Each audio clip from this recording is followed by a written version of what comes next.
श्रीराम समर्थ. श्रीमद दासबोध. दशक 8. मायोद्भव. समास 4.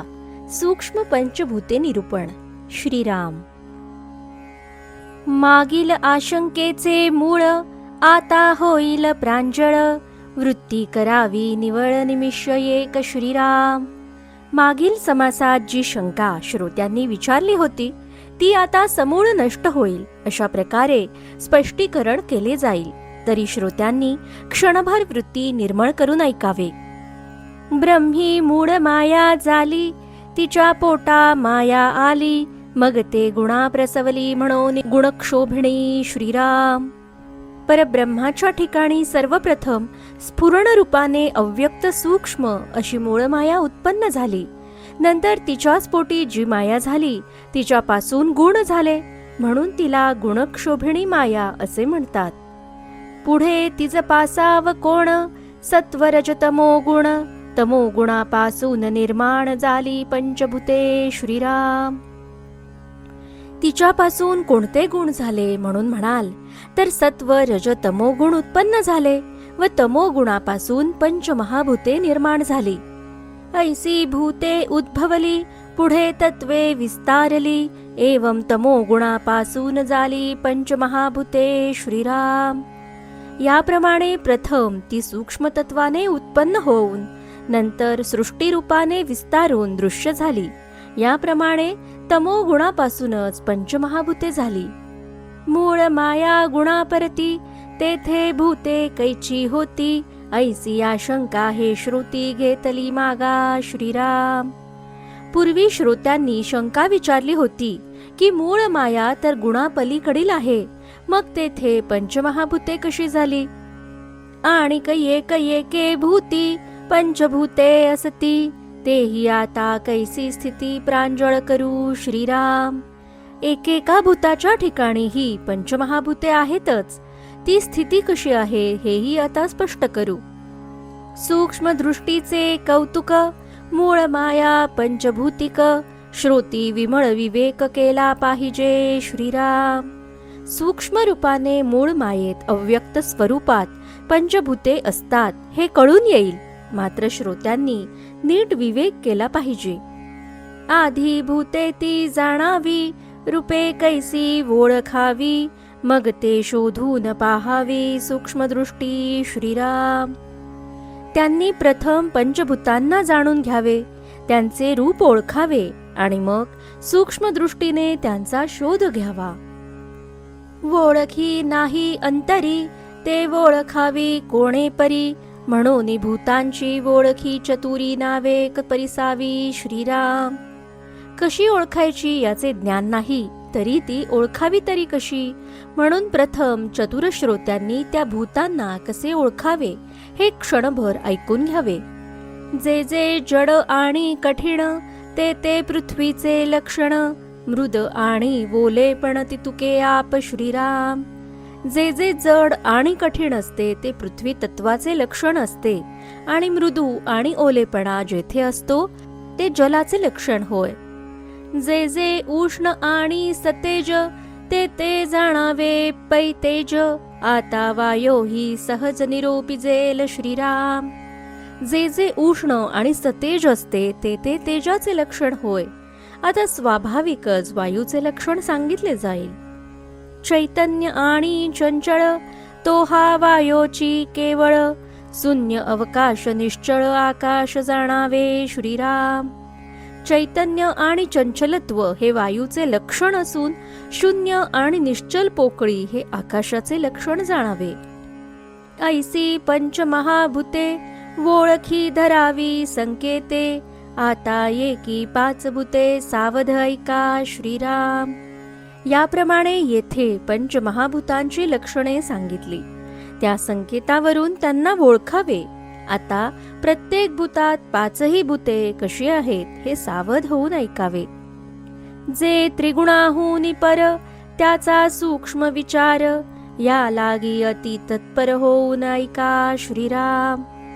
जे त्रिगुणांच्याही पलीकडले आहे त्याचा विचार अत्यंत सूक्ष्म आहे म्हणून अति तत्पर होऊन ऐका. सूक्ष्म आकाशी कैसी पृथ्वी, तेची आधी निरोपावी, येथे धारणा धरावी श्रोतेजनी श्रीराम. सूक्ष्म आकाश तत्वात पृथ्वी तत्व कसे आहे तेच आधी स्पष्ट करून सांगितले जाईल, तरी श्रोत्यांनी मन एकाग्र करून ऐकावे. आकाश म्हणजे अवकाश शून्य, शून्य म्हणजे ते अज्ञान, अज्ञान म्हणजे जडत्व जाणतेची पृथ्वी श्रीराम. आकाश म्हणजे शून्य पोकळी आणि शून्य म्हणजे अज्ञान होय. अज्ञान म्हणजे जडत्व होय आणि तेच पृथ्वी तत्व होय. आकाश स्वये आहे मृद, तेची आप स्वतसिद्ध, आता तेज तेही विशद करून दाऊ श्रीराम. आकाश स्वतः मृदू आहे आणि मृदुता हा पाण्याचा गुण आहे, म्हणून याप्रमाणे तेथे आप हे तत्व आहे. आता तेज तत्व आकाशात कसे आहे तेही स्पष्ट करूया. अज्ञाने भासला भास, तोची तेजाचा प्रकाश, आता वायो सावकाश साकल्य सांगो श्रीराम. अज्ञानामुळे जो प्रकाश जाणवतो ते तेज तत्व होय. तेथे आता वायू तत्व कसे आहे ते नीट सांगतो. वायू आकाशा नाही भेद, आकाशाई तुकासे स्तब्ध, तथापि आकाशी जो निरोध तोची वायो श्रीराम.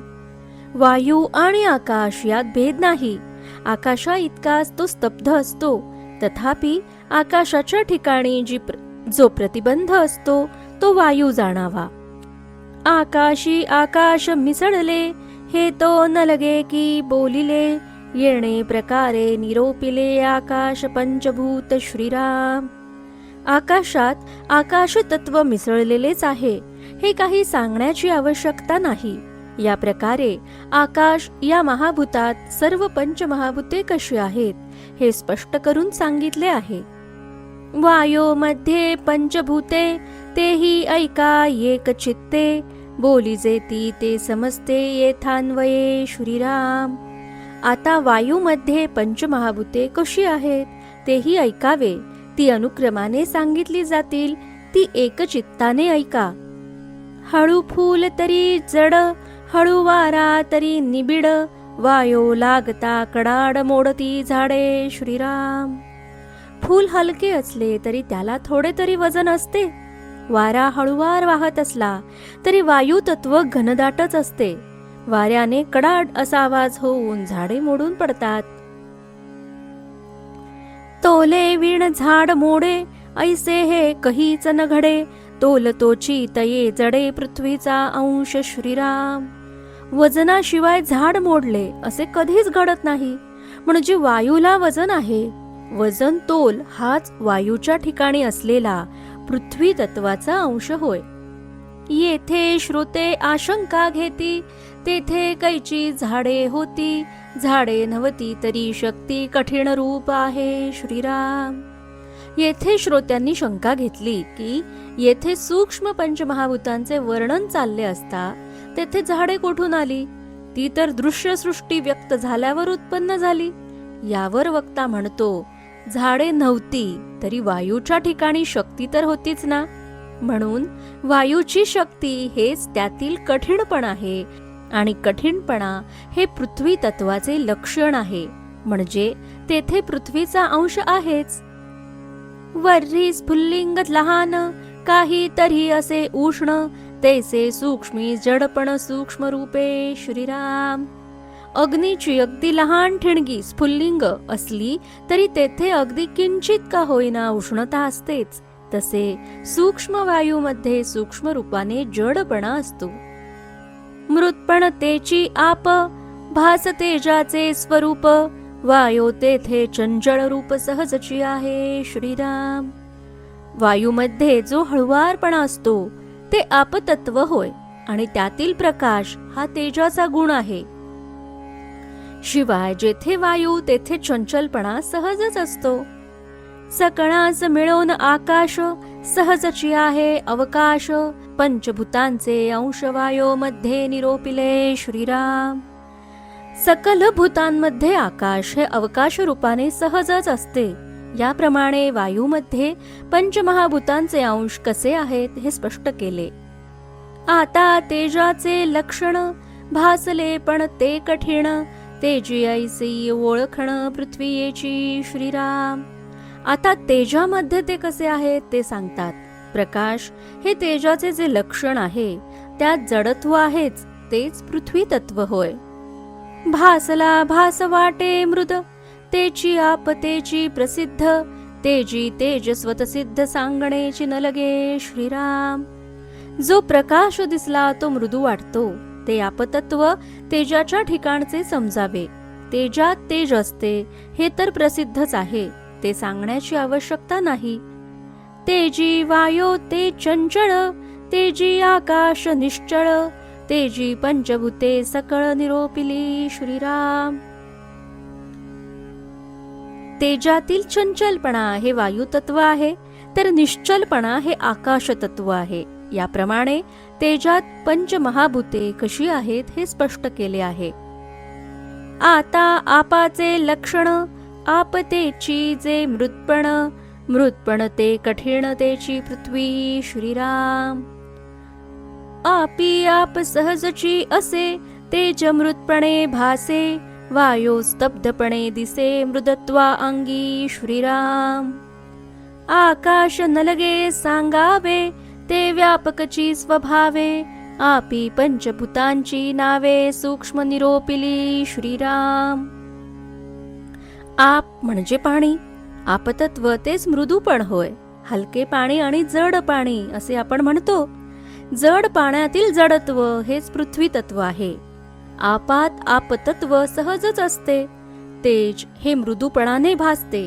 वायू हा मृदुत्वाच्या अंगी स्तब्धपणे दिसतो आणि आकाश तत्व त्याच्या व्यापक स्वभावामुळे मुद्दाम वर्णन करून सांगण्याची आवश्यकता नाही. याप्रमाणे आपाच्या ठिकाणी महाभूते कशी आहेत हे स्पष्ट करून सांगितले. आता पृथ्वीचे लक्षण, कठीण पृथ्वी आपण, कठीणत्वी मृतपणतेची आप श्रीराम. कठीणत्वाचा जो भास, तोची तेजाचा प्रकाश, कठीणत्वी निरोधांश तोची वायो श्रीराम. आता पृथ्वी तत्वात ती कशी आहे ते पाहू. कठीणपणा हा तर पृथ्वी तत्वाचा गुण आहे. त्या कठीणपणात मृदुता हे आपतत्व होय. कठीणपणाचा जो भास तो तेजाचा प्रकाश म्हणजे गुण होय. कठीणपणाच्या ठिकाणी जो प्रतिबंध तो वायू होय. आकाश सकळांस व्यापक, हा तो प्रगटची विवेक, आकाशीच काही एक भास भासे श्रीराम. आकाश तत्व तर सगळ्यात व्यापून आहे, हा विचार तर प्रगटच आहे. आकाशाच्या ठिकाणी कुठलाही भास भासत असतो. आकाश तोडिता तुटेना, आकाश फोडिता फुटेना, आकाश परते होयेना तीळ मात्र श्रीराम. आकाशाला तोडावे म्हटले तर तुटत नाही, फोडावे म्हटले तर ते फुटत नाही, त्याला बाजूला सारावे म्हटले तर ते तीळ मात्र सरकत नाही. असो आता पृथ्वी अंत, दाविला भूतांचा संकेत, एक भूती पंचभूत तेही निरोपिले श्रीराम. असो याप्रमाणे पृथ्वीपर्यंत सर्व भूतांचे संकेताने वर्णन केले. तसेच एकेका भूतात पंचमहाभूते कशी आहेत याचेही निरूपण केले. परी हे आहाच पाहता ना तुडे, बळेची पोटी संदेह पडे, भ्रांती रूपे अहंता चढे अकस्मात श्रीराम. पण वरवर पाहिले असता हे कळत नाही आणि त्यामुळे बळेच मनात संशय उत्पन्न होतो आणि त्यामुळे भ्रांती उत्पन्न होऊन अहंकार एकाएकी वाढतो. सूक्ष्म दृष्टीने पाहता वायोची वाटे तत्वता, सूक्ष्म वायो शोधू जाता पंचभूते दिसती श्रीराम. सूक्ष्म दृष्टीने विचार केला की सर्व सूक्ष्म वायूचा खेळ आहे असे वाटते. पण सूक्ष्म वायूचा शोध घेऊ लागले की पंचमहाभूते दिसून येतात. एवं पंचभूतिक पवन, तेची मूळ माया जाण, माया आणि सूक्ष्म त्रिगुण तेही पंचभूतिक श्रीराम. थोडक्यात पंचमहाभूतांसह वायू म्हणजेच मूळ माया होय. माया आणि सूक्ष्म त्रिगुण तेही पंचभौतिकच आहेत. भूते गुण मेळविजे, त्यासी अष्टधा बोलिजे, पंचभूतिक जाणीजे अष्टधा प्रकृती श्रीराम. पंचमहाभूतात त्रिगुण मिळविले म्हणजे त्यांना अष्टधा म्हणतात. म्हणून अष्टधा प्रकृती ही पंचभौतिकच आहे. शोधून पाहिल्या वीण संदेह धरणे मूर्खपण, याची पहावी ओळखण सूक्ष्म दृष्टी श्रीराम. कुठल्याही गोष्टीचा शोध न घेता संदेह धरणे हा मूर्खपणा आहे. सूक्ष्म दृष्टीने विचार करून सर्वांची माहिती करून घ्यावी. गुणापासून भूते पावली स्पष्ट दशेते, जडत्वा येऊन समजते तत्वे झाली श्रीराम. मूळ मायेच्या ठिकाणी सूक्ष्म रूपात असलेली पंचमहाभूते त्रिगुणांमुळे स्पष्ट दशेला येतात. जडत्वास येऊन समस्त तत्वे प्रगट होतात. पुढे तत्वविवंचना, पिंड ब्रह्मांड तत्वरचना, बोलिली असे तेजना प्रगटची आहे श्रीराम. यानंतर जी तत्वविवंचना, पिंड ब्रह्मांडातील तत्वरचना वगैरे सांगितली जाते ती लोकांना माहीतच आहे. हा भूतकर्दम बोलिला, सूक्ष्म संकेते दाविला, ब्रह्मगोळ उभारला तत्पूर्वी श्रीराम. याप्रमाणे पंचमहाभूतांचे मिश्रण कसे झाले हे बुद्धिगम्य तर्काने दाखविले आहे. हे सर्व वर्णन ब्रह्मांडाची रचना होण्यापूर्वीचे आहे. या ब्रह्मांडा पैलीकडील गोष्टी, जै झाली नवती सृष्टी, मूळ माया सूक्ष्म दृष्टी ओळखावी श्रीराम. या सर्व गोष्टी ब्रह्मांडाच्या रचनेच्या पूर्वी जेव्हा दृश्य सृष्टी झाली नव्हती तेव्हाच्या आहेत. सूक्ष्म दृष्टीने विचार करून मूळ मायेचे स्वरूप जाणून घ्यावे. सप्त कंचुक प्रचंड, झाले नवते ब्रह्मांड, माये अविद्येचे बंडाईलीकडे श्रीराम. पंचमहाभूते, अहंकार आणि महत्त्व ही ब्रह्मांडाची आवरणे आहेत असे मानतात. या सप्त आवरणांसह असलेल्या प्रचंड ब्रह्मांडाची रचना तसेच माया व अविद्या माया यांचे कार्य या सर्व गोष्टी अलीकडील आहेत. ब्रह्मा विष्णू महेश्वर हा ऐलीकडील विचार, पृथ्वी मेरू सप्तसागर ऐलीकडे श्रीराम. ब्रह्म विष्णू महेश्वर तसेच पृथ्वी मेरू पर्वत सप्तसागर यांची रचना वगैरे सर्व अलीकडील गोष्टी आहेत. नाना लोक नाना स्थाने, चंद्र सूर्ये तारांगणे, सप्तद्वीपे 14 भुवने ऐलीकडे श्रीराम. अनेक लोक, अनेक स्थाने, चंद्र सूर्य तारांगणे, 7 द्वीपे 14 भुवने या सर्वांची उत्पत्ती अलीकडील आहे. शेष कूर्म सप्त पाताळ, ये 21 स्वर्गे अष्टदिक्पाळ, 33 कोटी देव सकळ ऐलीकडे श्रीराम. शेष कूर्म सप्तपाताळ, 21 स्वर्ग, अष्टदिक्पाल, 33 कोटी देव हे सर्व अलीकडील आहे. 12 आदित्य, 11 रुद्र, 9 नाग, 7 ऋषेश्वर, नाना देवांचे अवतार ऐलीकडे श्रीराम. 12 आदित्य, 11 रुद्र, 9 नाग, 7 नाना देवांचे अवतार या सर्व गोष्टी अलीकडील आहेत. मेघ मनु चक्रवती, नाना जीवांची उत्पत्ती, आता सो सांगो किती विस्तार हा श्रीराम. मेघ मनु चक्रवर्ती राजे व इतर नाना जीवांची उत्पत्ती असा हा विस्तार किती म्हणून सांगावा, म्हणून आता हे सांगणे पुरे. सकळ विस्ताराचे मूळ, ते मूळ मायाच केवळ, मागा निरोपिली सकळ पंचभूतिक श्रीराम. या सर्व विस्ताराचे मूळ केवळ मूळ मायाच आहे. ती मूळ माया पंचभौतिक कशी आहे याचे सविस्तर वर्णन मागे केले आहे. सूक्ष्म भूते जे बोलिली, तेची पुढे जडत्वा आली, ते सकळची बोलिली पुढले समासी श्रीराम. प्रथम ज्या सूक्ष्म पंचभूतांचे वर्णन केले आहे तीच पुढे जडत्वास कशी आली ते सर्व वर्णन पुढील समासात सांगितले जाईल. पंचभूते पृथकाकारे, पुढे निरोपिली विस्तारे, ओळखी कारणे अत्यादरे, श्रोती श्रवण करावी श्रीराम. पंचमहाभूतांपैकी प्रत्येकाचे स्वतंत्र सविस्तर वर्णन पुढे केले आहे. त्याची ओळख पटावी म्हणून श्रोत्यांनी अत्यंत आदराने ते श्रवण करावे. पंचभूतिक ब्रह्मगोळ जेणे कळे हा प्रांजळ दृश्य सांडून केवळ वस्तूच पाविजे श्रीराम. हा ब्रह्मांड गोल पंचभौतिक कसा आहे हे स्पष्टपणे कळले म्हणजे दृश्य सृष्टीची आसक्ती सुटून आत्मवस्तूची प्राप्ती होईल. हा ब्रह्मांड गोल पंचभौतिक कसा आहे हे स्पष्टपणे कळले म्हणजे दृश्य सृष्टीची आसक्ती सुटून आत्मवस्तूची प्राप्ती होईल. महाद्वार ओलांडावे मग देव दर्शन घ्यावे तैसे दृश्य हे सांडावे जाणून या श्रीराम. प्रथम महाद्वार ओलांडावे तेव्हा देवदर्शन होते. त्याप्रमाणे ह्या दृश्य सृष्टीचे रूप जाणून घेऊन तिचा त्याग करावा.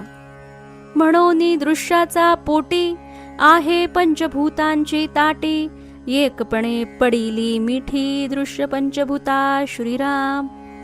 या दृश्य सृष्टीच्या पोटी पंचमहाभूतांचीच गर्दी झालेली आहे.